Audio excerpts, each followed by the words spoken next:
One of the most insidious ways a toxic parent sabotages their child is through reactive abuse. They will poke, provoke, and push you until you finally snap, and suddenly they will have the perfect excuse to call you crazy, unstable, or the problem. They want you to explode and react to their provoking spirit just because they want you to go to jail or into a mental hospital. And that's how they sabotage you. Their goal is simple: bully, terrorize, and gaslight you until you explode. And to them, that gives them every reason to play the victim, call the police, or have you committed into a psych ward. But don't forget, your reaction doesn't erase the years of abuse that led you there. Hello, fellow gypsies and spiritual wanderers. This is Mocha Gypsy. I'm a professional psychic and magic practitioner, and I work with people who suffer from narcissistic abuse and scapegoating. These wounds aren't only emotionally damaging, but they can manifest as actual curses that affect every part of your life. So tonight we're going to talk about how the golden child doesn't get away scot-free from the abusive, dark, demonic energy of the narcissist. Now, when I saw this previous video, it made my ears perk up because in my family, the ambulance was called to take someone to the psych ward, but it wasn't me. It was my golden child younger sister. All right. And I never really thought about how that came to be until just recently. And then I came into this video and I just saw it as a sign to explore it further. So about me, a little bit about me and my background. I'm the firstborn child, firstborn daughter, and scapegoat. And I have a younger brother and sister who are 6 and 7 years behind me. And they both are golden children. I feel I was designated as the scapegoat because I was always described as being very bright at a young age. And not only that, my mom was a party girl. And she was a married party girl, but a party girl none the same. And when I came along, I sort of cramped her style. I put an end to all of that. So there was this resentment there. Then my brother came along 5-6 years later. His place was secured as a narcissistic mother's son because he's a boy.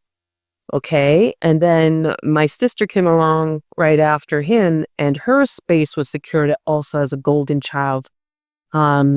Because whereas I'm the scapegoat, she was the one that she could live through. My mother could live through and be enmeshed with. All right. My brother being the middle child in a family full of women, because our parents divorced pretty early on. He pretty much kept to himself, secluded in his room playing video games. And, and of course, gladly, he would take any favors and special offerings as a golden child from my mother, that whatever she threw his way. But for the most part, he sort of kept to himself, and most of the time drama free. My sister, on the other hand, she was quite the opposite. She was super extroverted, super bossy, always in my face. Even though I was the older sister, she knew the power that she held, implicitly or explicitly, that she could easily get me in trouble. So for any little thing, she would prod and provoke. As young as the age of 4 or 5, she was this well. All right. So that was the dynamics in my house. Okay. Anything that went wrong, it was my name that was called first. Any fights in the house, no matter who started it, stupid sibling rivalries, sibling spats or whatever. I would say 8 times out of 10, my sister would start it and I was automatically blamed. No need to hear the details. I was the one who was punished. Um, Favoritism was blatant in the house. A great discrepancy between how I was treated versus my two younger siblings. All right. So, I endured that throughout my whole childhood, my teen years, and finally I went to college, and that's what it started. Whenever I would call back home, and speak to my brother and stuff, he would tell me things like, "Oh, you know what? Our sister got sent to the psych ward." And I was like, "What? Wow." You know, um, you know, her mom got into an argument, and now the ambulance is called, and they forced her to go in, and she's under 24-hour observation at the hospital that my mother had us to work as a nursing. Okay. Um, and I thought that was unusual, but at the same time not, because my sister was always high strung and aggressive. And I just figured, maybe she takes after her father because we have different fathers. Uh, you know, he was an alcoholic. He was always high strung. That's why he drank. And I just figured, okay, so maybe she takes after that. And, in a certain extent she does, but I dismissed it as just being that. Mm. But lately I've been putting two and two together that, hey, isn't it peculiar that all this happened after I went away to college? All right. This didn't happen before. Okay. And the times I would come back home for break, spring break, winter break, summer break, she didn't particularly act any different from what she did when we were younger, you know? Um, so, it's common knowledge, in narcissistic circles that when the scapegoat leaves, the narcissist needs to have a replacement. Like I always knew that, but for some reason I just didn't think to apply it to my family life. But it makes so much sense that this happened to my sister. And listening to what was in this video, my mom, being how she is, she herself very argumentative, very critical, very passive aggressive and aggressive. Um, I wouldn't put it past her to pick a fight with my sister, provoke her, and um, and when she got over a certain threshold, call the ambulance. Now, I will say I've never been driven to driven to the psych ward by ambulance or anything. I've been driven to make appointments with therapists during my teen years. Which I've a therapist for about a year, just for the way I've been treated and everything. And of course, back then I didn't know about narcissism. It wasn't commonly known. But my sister actually had to go to psych ward at least 8 times. And that's just the times I've been told about. Okay. I don't expect to be fully put into the loop of what happened 30 years ago.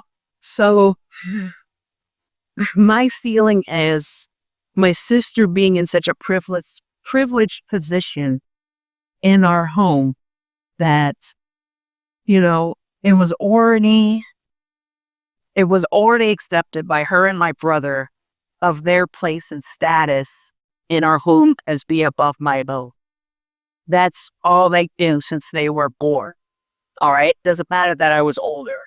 That meant nothing in my family. Okay. And I figure her knowing her privileged status in that house after I left, it must have shattered her world and broke her brain to experience the switch up from my mother, to just get a taste of the treatment I endured all those years. So it probably, my mother didn't even have to provoke her that bad.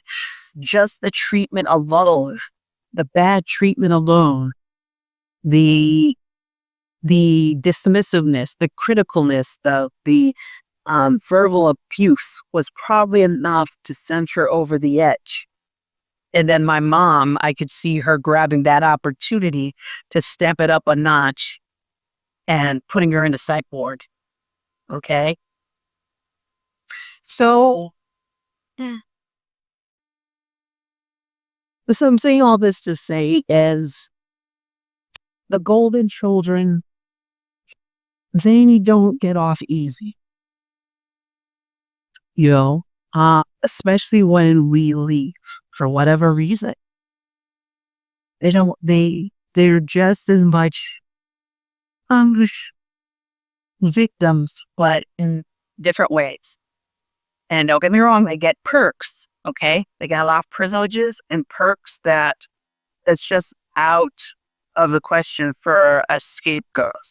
Okay. I know that I'm not going to inherit anything. My brother and sister will. They'll get all my mother's rental properties and her house and whatever else she has. And, it does have its advantages being a golden child. However, they are not unscathed. One of the ways I know this is because they had divorces just like me. All right. I've been married and divorced twice, both to narcissists, one worse than the other. My brother ended up marrying, by his own admission, a woman who's just like our mom. All right. My sister is on her second marriage. All right. Now I know that relationships break up, marriages break up. Okay. But I have a feeling that the reasons for their marriages failing are very closely related to the reasons my marriage failed. And that has to do with being brought up by narcissists, in particularly my mother. All right. So, that's pretty much how it is. And here's the thing. When I returned back home, there was these roles, even though in your absent, someone else gets signed the scapegoat. Once you leave and you come back, all those roles snap back to default. Because there was a time when all three of us had to live at home at the same time. Okay. Because that's when the economy tanked. I think in 2008, 2009, I was freshly on my first divorce, out of my first divorce. And my brother was working as a stockbroker, I think in New York, and he wasn't doing so well. So I had to come back home to Connecticut. My sister never left.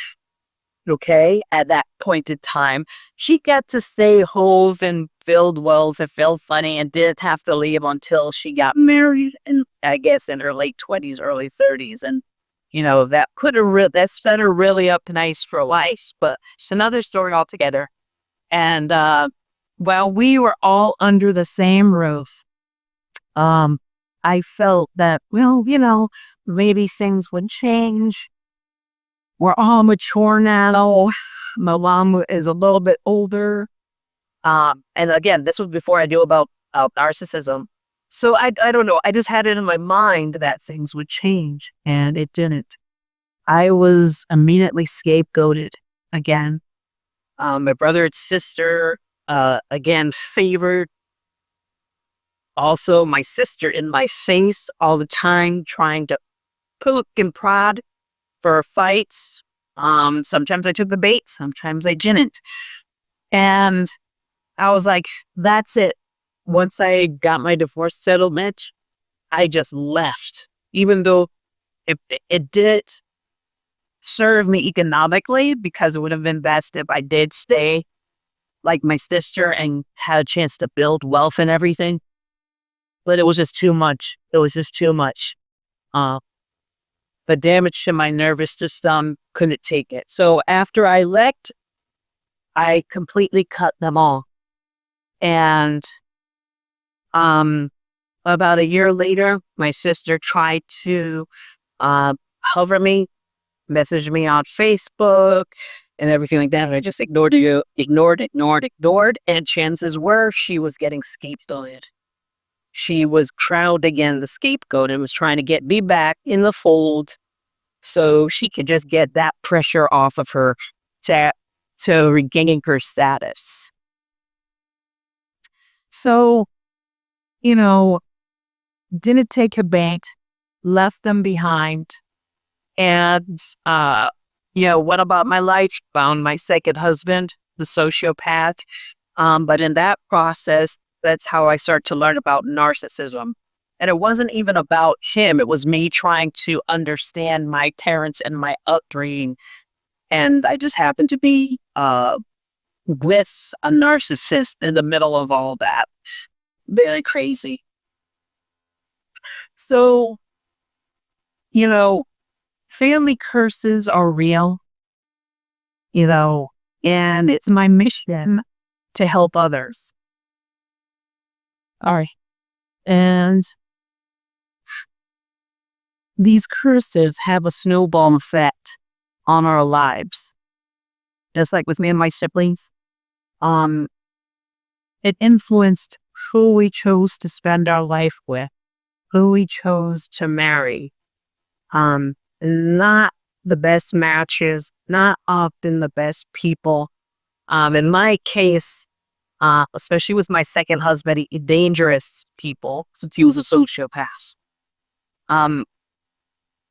But I got through it. I learned a lot from it. It even woke up my latent psychic abilities. I've always had abilities, but it just turned them on into full gear, possibly for self-preservation. So, but the good news is, even though these living with a narcissist, being raised by a narcissist, even though it can have a snowball effect on your life, you don't have to carry the weight of the family's abuse, envy, jealousy, curses forever. And there is a way to cut the corks, burn away the shadows, and reclaim your future. And that's exactly why I guide clients through my darkness of abusers and enemies purification journey. And with the help of Sharphiel, the Seraphim angel, whose fire consumes abuse and darkness, that package really helps people come out on the other end and be lifted from actual curses in their life and start a new path that they were possibly meant to go very, very long ago. So if you feel called to this sacred work, click the link below, schedule for your free consultation, and your freedom begins the moment you choose it. So be blessed.